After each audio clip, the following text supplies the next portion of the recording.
This is Good Morning Mumbai with Hrishikesh. Radio 1. The last time I had somebody with the title of Lord, it was an absolute riot because Lord Jeffrey Archer came in and he was talking about his days in prison. This one is far removed from that one. Lord Andrew Hay is here on Square Feet. He's global head of residential at Knight Frank, and this is Square Feet, India's only property real estate show on the radio space. We're streaming live audio online all over the nation. www.onecast.in, that's numeral 1cast.in. On your Bombay radio sets, Mumbai radio sets, it's 94.3 on the FM band, and only if you're not driving, statutory warning, if you're in the back seat of a chauffeur-driven car or a radio taxi, or you're at home or at the office without a radio set, then we're also video at facebook.com/radio1.mum. Andrew, welcome to the show. How are you doing? Hrishikesh, it's great to be here on Radio 1, your Square Foot program. I've been looking forward to it, and I'm delighted that I'm not handcuffed and about to go to prison. Great to see you. Yeah, he was quite a riot, Jeffrey Archer was. The title Lord or Lordship, not to be taken very seriously, or must mean a lot to the family though? It's one of those things. It's an hereditary thing. It's been going for 1,000 years, but actually I'm like everyone else. I've got 2 arms and 2 legs, and it's what's on the inside that counts, and it's what you achieve in life that counts. So what's gone before, I feel proud of, and it's a great thing, but I have to make my own way in life. Excellent. Let's start off with talking about the Knight Frank Wealth Report 2018. Now, a lot of it concerns ultra-high net worth individuals, and the logical question is, how do you define them in the report? Hrishikesh, it's a good question, because it's a term which I think is overused globally when people are describing wealth movements. But for us, the benchmark we have in the report, it's people who have net assets of over $50 million US. Now, this is the 12th year of the report, and in previous years, we've had that bracket at 30 million. But because of the growth in wealth, actually, we recalibrated things at $50 million US. Excellent. So, some interesting findings from the study. If you've gone through it, what would they be? Well, it's so rich in data, I could sit here for 24 hours with you, Hrishikesh, but I won't do that. I think the interesting thing is, there's a number of things. Disruption around the world, both technical and political, is really causing the growth in wealth to flow in different directions ever more quickly. So wealth is increasing. It's tracking east. So the center of gravity for wealth, which if we talked here 50 years ago would have been very much in the US, it's pushing across Europe, and of course it's heading into Southeast Asia, which is where the significant growth is going to be in the next 10 years. It is still significant in the US. It is slowing in Europe, not surprisingly, but the focus of attention, I think, for the whole world is Southeast Asia. Well, it does suggest, the report, that the world's ultra-wealthy population increased by 10% in 2017, in the year that just went by, which means markets have seen an increase in the number of UHNI individuals. Do you see that changing over the next 5 years? How do you look at the next, half a decade? Well, we see the growth is slowing globally. Over 10 years ago, the growth in high net worth was 47%,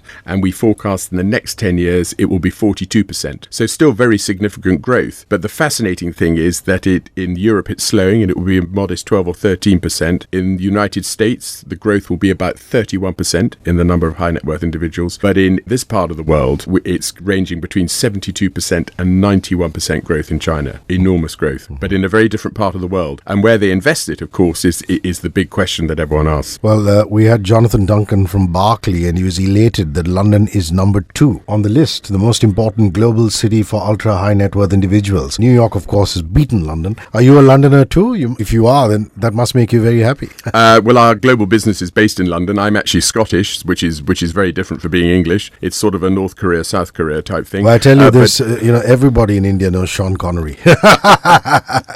No, and Rod Stewart probably. And Rod Stewart, yes. No, it's great being in London. But actually, it's interesting he made that observation, but this is the first time in 12 years that it hasn't been number 1. So New York has now, in most measures, stretched ahead of London. And it is down to Brexit, But I think people should be relieved, impressed that London is still in that position with all the doubt about Brexit and what may happen in the next 18 months. So not a bad result for London. If you've just joined us, it's streaming audio live online across the nation, www.onecast.in. And of course, we're still on Bombay radio sets, 94.3 on the FM band. Lord Andrew Hay, who was head of the resident residential division at Knight Frank, is in town, and this is the Knight Frank Wealth Report 2018. We're talking about various trends, in particular Indian clients. Okay, the Knight Frank Attitude Survey produced for the Wealth Report, that highlights that the number of wealthy individuals obtaining second passports and residencies is growing. Why do you think that's happening? Well, this is all about wealth mobility and people wanting to invest around the world, educate their children in different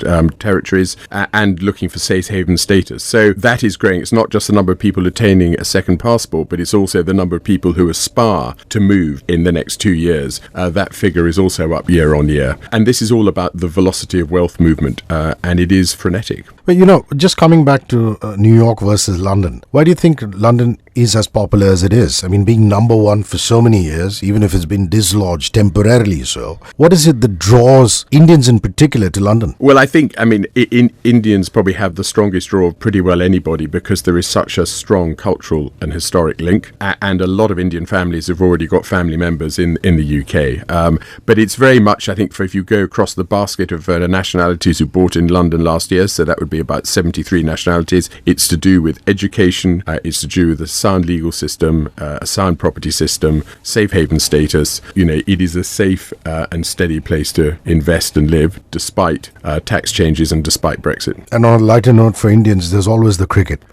Oh, don't talk about that. We're obsessed about it. Of course you are. In this country. Actually, when I was last here, I just missed the World Cup because they had the World Cup on the Sunday, and I couldn't stay for it. It would have been fantastic. Yeah, it's like people in the UK and their football, So, and given the fact that London has both Lord's and the Oval, which are two massive cricket stadiums, that's an incredible draw for anybody who's looking to invest there, I would imagine. Let's return to the global property market. What trends are you seeing there? I mean, when I say global, it means not just London now. Let's just widen the ambit. I think you're seeing investors looking for value for money. The web has made everything very transparent now, so people are far better informed before they even go and look at different markets. So you're seeing greater transparency, you're seeing greater movement of wealth, but government intervention, tax changes are causing wealth to change directions very quickly. And you've seen that in recent years in the main cities in China, in Hong Kong, in Singapore. Indeed, here, demonetization has clearly shifted sentiment within the market. And going into the London and Monaco and Geneva, again, tax changes have caused people to stand back and reconsider where they would invest. So government intervention is probably now more significant than currency or indeed what the equity markets may be doing, which used to be the things that drove the property market 10 or 15 years ago. Now, if you look at key cities in India,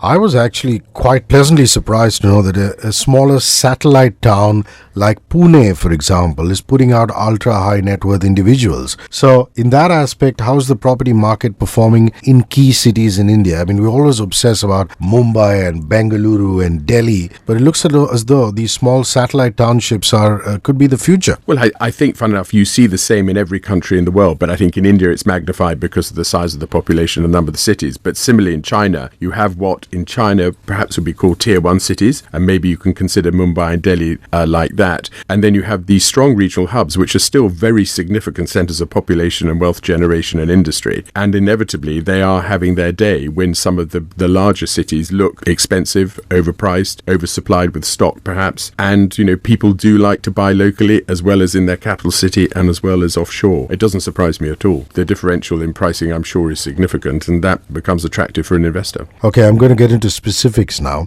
In Mumbai, $1 million can buy you 92 square meters of prime property. Yeah, so 1 million buys you 92 square meters. How does that differ to other key markets around the world, just so that everybody who's listening to this broadcast at least knows how much bang for the buck they get? Well, it's a really interesting question because I know so often locally people think, wow, this looks expensive. But actually, when you go across the water to Dubai, it's about 123 as opposed to the 98. If you go to the extreme in Monaco, you get about 17 square meters for your $1 million. And then places like Hong Kong, New York, London, it's sort of 23, 25, 27 square meters for $1 million. So, you're getting pretty good value still in Mumbai. But Indians on the whole, I imagine, unlike people in other nationalities, particularly in the UK, are not obsessed about Europe, are they? I mean, the report also clearly says that, Singapore or the US or the UK, as opposed to wider Europe, which would be Germany and Italy, those are key markets from an Indian buyer's perspective. Yes, I think historically, and all our research shows for the future, the markets of most interest to Indians is Dubai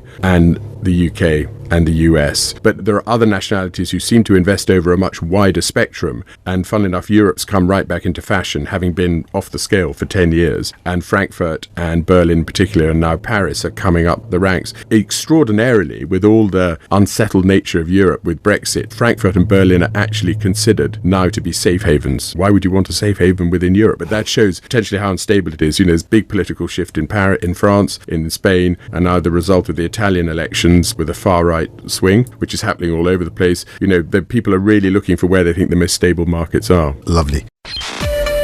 This is Good Morning Mumbai with Hrishikesh. Radio 1.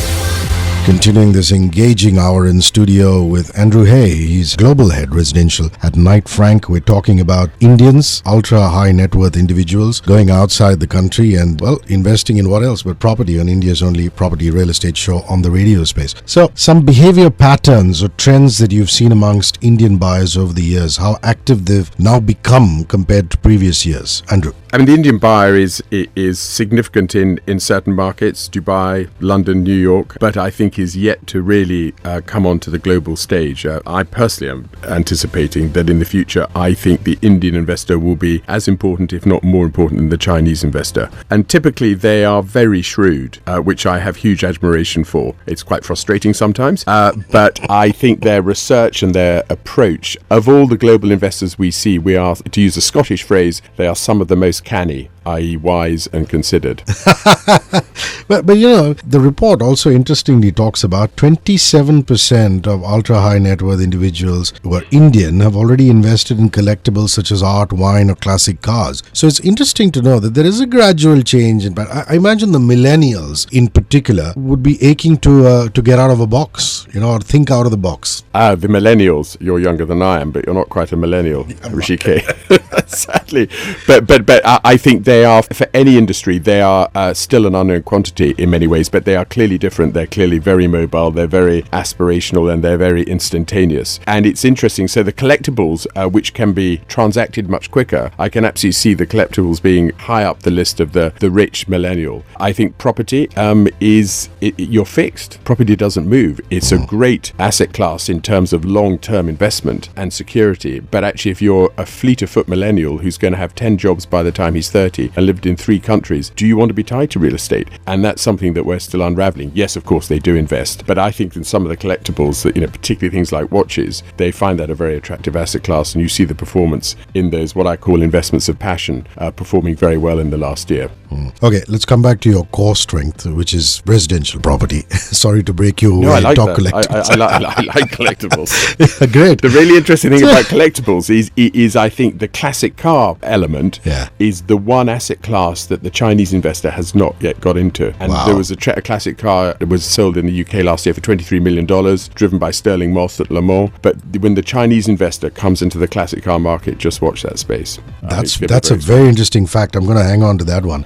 Mumbai climbs up to rank 15 from 18 last year. So Mumbai technically is ahead of Istanbul, Melbourne and Dubai in the latest wealth report. So your thoughts on this wonderful city you're sitting in and broadcasting out of? Well, I've been to Mumbai many times and I love it. I love it for many reasons, but I think most places you judge because of the people in it as opposed to the real estate market. However, getting back to your question, the real estate market, it's being fed by the weight of money, numbers of people, and the fact that it's a very well-established business and industrial city. Some of the other places you listed are much smaller, much more immature. They don't have that, just that weight of velocity of everything that's going on. The interesting one perhaps is Istanbul, which 2 years ago was a safe haven within the Middle East, and then we've seen terrorist events, and since then it's dropped right down and it has negative growth at the moment. So lots of factors come into play, and when you look at we have a section in the Wealth Report called Sleepless Nights, and the biggest concern is not political risk or financial risk or economic risk, it is actually terrorist events. That is the high net worth biggest concern. Now let's move to Bengaluru. Bengaluru is amongst the top 7 hotspots around the world that present exciting opportunities for private property investors in 2017 and beyond. So your thoughts on Bengaluru? I think it's quite simply down to supply and demand, and the fact that at the moment from a price point of view it looks attractive compared to other opportunities. So why wouldn't you invest there? And that's what you're seeing both on a national level and a global level, is prices are lurching around around, and suddenly things recover quite quickly. So some of the strongest price growth globally are in countries where 2 years ago there was a significant downturn, and then things bounce back quickly. Getting back to the point of transparency, things are on the web, and people can track market movements very easily now. Office was the top property sector for investment. Logistics saw a threefold rise in terms of interest of wealthy Indians. What do you read out of that? Well, logistics is going to be huge, perhaps at the cost of the retail sector, which is going to be interesting. So some of these big malls you see, I'm not quite certain how they're going to perform, but with everything now being distributed out of warehouses, with drone technology coming in for distribution, you are seeing in a number of markets Amazon as the player. In the UK market, Amazon accounted for 40% of the logistical space transacted last year, and I think we're just beginning to see that trend. So certainly as a forming asset class in commercial real estate over the next 2-3 years, I put my money in logistics. Amuse me for a bit because I'm going to come back to collectibles. Now, the report says the motor yacht is the most sought after luxury asset, followed by the sailing yacht, the racehorse, private jet, and a sports team. And the preference for these items as luxury investment and spending is substantially lower than the global average. Now, I know there are few industrialists, in India. They own their own yacht and they go sailing off the gateway of India, off the Taj. How do you view that? The idea of a billionaire in his yacht is something that Hollywood has always glorified. Are Indians prone to buying into that? I think ultra high net worths around the world are, and it's changed significantly. Interestingly, this year saw the highest number of yacht completions being constructed, or the second highest in the last 7 years, at over 150 super yacht completions, which is a lot. Why do you have them? Because in the last 15 years, they've become really comfortable. Before that, they leaked, they were drafty, they had condensation, the technology wasn't great, the communications wasn't good. The finish of a super yacht now is better than any home you'll see in the world. That's a big sweeping statement, but actually it is incredible. And the technology now, you can live in them for months on end. They're safe, they're mobile, your family can enjoy everything they can enjoy on land pretty well except for going for a walk, and you are in a completely controlled environment, which is very attractive. Your 3 decades and plus, have they all been in Knight Frank, or have you worked elsewhere and then moved on to Knight Frank? I just want to talk to you about your career now. No, over 3.5 decades in Knight Frank. And when I joined, there were 271 people, and now there are 15,000 people, and we're still family. Well, we're a private company that feels like a family firm. It's an amazing place. Well, I look at people like you and me who worked at the same place for years and years and years. Millennials would probably at least point a finger at me, I don't know about you, and say, maybe you can't get another job. Back in the day, it used to be about loyalty, eh? It's interesting. I have 5 children who are millennials, and they always say, have you got no imagination? Why haven't you moved? Well, I haven't moved because it's been an incredibly exciting and successful place to work. I'm looking forward to them all working. Anyhow. As an aside, I believe your dad was a lobster fisherman. So he was. I'm sure dinner and supper at home would have been nothing short of yummy. So talk to me about your growing up years. Oh, you won't believe it.